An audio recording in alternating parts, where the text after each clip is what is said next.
کہ نبی پاک ہمارے آگے آگے چلیں گے اور ہمیں اللہ کی رحمت کی خوشخبری سناتے جائیں گے، اور جب حضور یہ خوشخبریاں سنائیں گے تو حضور کے لبہائے مبارکہ سے پھول گریں گے اور ہم ان کو اٹھاتے جائیں گے۔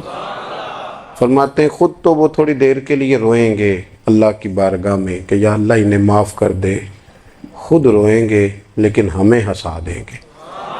پیش حق مجدہ شفاعت کا سناتے جائیں گے، آپ روتے جائیں گے پر ہم کو ہنساتے جائیں گے۔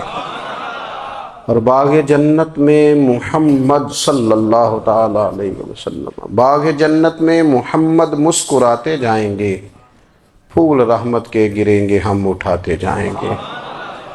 حشر تک ڈالیں گے ہم پیدائش مولا کی دھوم، اور مثل فارس نجد کے قلعے گراتے جائیں گے۔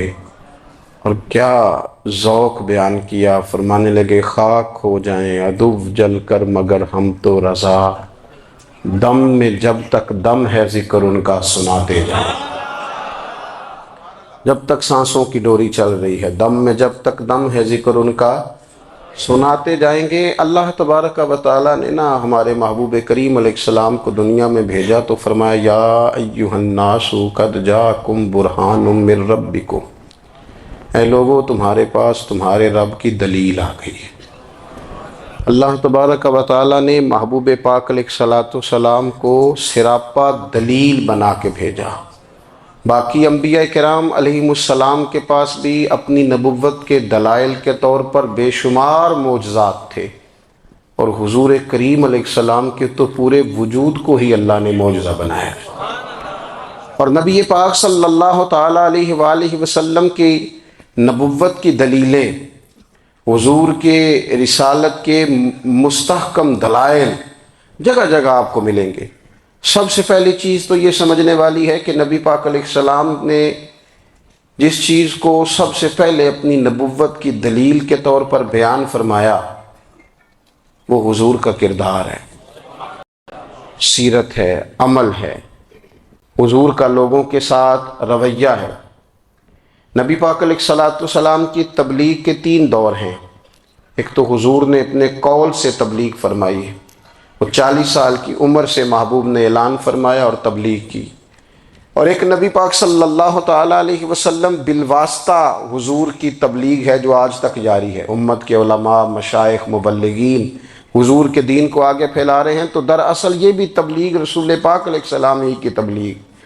اور ایک حضور کی تبلیغ کا دور ہے، حضور کی پیدائش سے لے کر ولادت مبارکہ سے لے کر حضور علیہ السلام کے اعلان نبوت تک۔ اس دوران نبی پاک نے جو تبلیغ فرمائی ہے وہ اپنے کردار سے فرمائی۔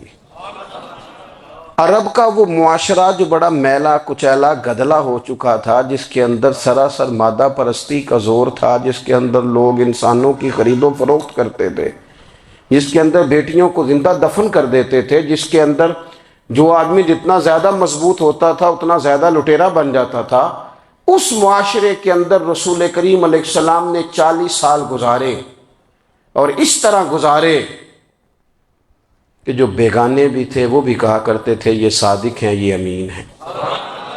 اور جب حضور نے اعلان نبوت کیا تو فرمایا، یہ قرآن مجید کے لفظ ہے، فرمایا فَقَدْ لَبِثْتُ فِيكُمْ عُمَرًا مِّن قَبْلِهِ أَفَلَا تَعْقِلُونَ، میں تمہارے بیچ عمر کا ایک حصہ گزار چکا ہوں، تمہیں عقل نہیں ہے، شعور نہیں ہے۔ نبی کریم علیہ السلام نے اپنے کردار کو، اپنے عمل کو اپنی نبوت کی دلیل کے طور پر بیان فرمایا۔ وہ تو حضرت حلیمہ بھی فرماتی ہیں نا، جب میں نبی کریم علیہ السلام کو اپنے گھر لے گئی تو میرا اپنا بچہ بھی دودھ پیتا تھا، 2 میرے بیٹے ہو گئے، ایک میری یہ نسبی اولاد اور حضور میری رضائی اولاد۔ تو کہتی ہیں جب میں کریم محبوب علیہ السلام کو اپنے سینے سے لگاتی تھی تو حضور میرے ایک پستان سے دودھ پیتے تھے اور دوسرا اپنے بھائی کے لیے چھوڑ دیا کرتے تھے۔ یہاں سے رسول کریم علیہ السلام نے کردار کے ذریعے تبلیغ، اور پھر اعلان نبوت سے پہلے ایک تنظیم عرب کے جوانوں پر، عرب کے سرداروں پر مشتمل بنائی گئی، جس میں نبی کریم علیہ السلام نے بڑا حصہ لیا سرکار نے، اور بڑے اہم لوگوں کو شعور حضور نے عطا فرمائے۔ وہ اس جماعت کا فیصلہ تھا کہ ہم سارے جوان، سارے بڑے لوگ ملیں گے۔ یہ حضور کے اعلان نبوت سے پہلے کی بات ہے۔ ہم بڑے لوگ ملیں گے، کسی بڑے کو کسی چھوٹے پر ظلم نہیں کرنے دیں گے، کسی آدمی کو کسی غریب کا حق نہیں کھانے دیں گے۔ حضور علیہ السلام نے نا اپنی کردار سے، اپنے عمل سے، اور آپ کا جو عمل ہوتا ہے نا وہ اصل ہوتا ہے۔ ایک ہوتا ہے آپ کوئی بات کرتے ہیں اور ایک ہوتا ہے کہ آپ کوئی عمل کرتے ہیں۔ آپ جب عمل کرتے ہیں تو عمل کے ذریعے بھی لوگوں تک بات پہنچتی ہے کہ دراصل آپ کا اٹھنا بیٹھنا چلنا پھرنا کیا ہے۔ میرے رسول کریم علیہ الصلوۃ والسلام کا اٹھنا بھی ایک نبی کا، بیٹھنا بھی ایک نبی کا، بات کرنا بھی ایک نبی کا، معاملات زندگی کرنا بھی ایک نبی کا، لین دین کرنا بھی ایک نبی کا۔ ایک شخص کہتے ہیں میں نے اعلان نبوت سے پہلے حضور علیہ السلام سے کوئی چیز خریدی تھی اور میں نے عرض کیا تھا آپ یہاں تشریف رکھیں، میں پیسے لے کے آتا ہوں۔ میں 3 دن کے بعد آیا۔ دیکھو یہ بات کرنی کتنی آسان ہے، بولنی کتنی آسان ہے، پر 3 دن یہاں میرے بھائی کو کسی شخص کو 2 گھنٹے انتظار کرنا پڑ جائے تو لوگ کہتے ہیں الانتظار اشد من القتل۔ یہ تو قتل سے زیادہ تکلیف والا معاملہ ہے منتظر رہنا کسی کا۔ کہتے 3 دن کے بعد میں آیا تو میرے رسول کریم وہیں تشریف فرمایا۔ بس اتنا فرمایا یار تم نے مجھے بڑی تکلیف میں ڈال دیا، 3 دن ہو گئے یہاں رکے ہوئے۔ تو حضور نے اپنے کردار کو، اپنے عمل کو، اپنے معاملات کو سب سے پہلے اپنی نبوت کی دلیل کے طور پر پیش کیا۔ کسی نے کیا خوب کہا تھا کہ جو تیری جان کے دشمن ہیں وہ بھی کہتے ہیں، وہ جو تیری جان کے دشمن ہیں، بظاہر تو آئے ہیں نا ہجرت کی رات جان لینے، لیکن امانتیں حضور کے گھر میں رکھی ہوئی ہیں، امانتیں کاشانہ نور پہ پڑی ہیں۔ وہ جو تیری جان کے دشمن ہیں وہ بھی کہتے ہیں کہ امین تو ہے اور صداقت کی آبرو تو ہے۔ امین بھی تو ہے، صداقت کی آبرو تو ہے۔ تو پہلے کردار، پھر دوسری بات، اللہ تعالیٰ نے اپنے محبوب علیہ الصلوۃ والسلام کو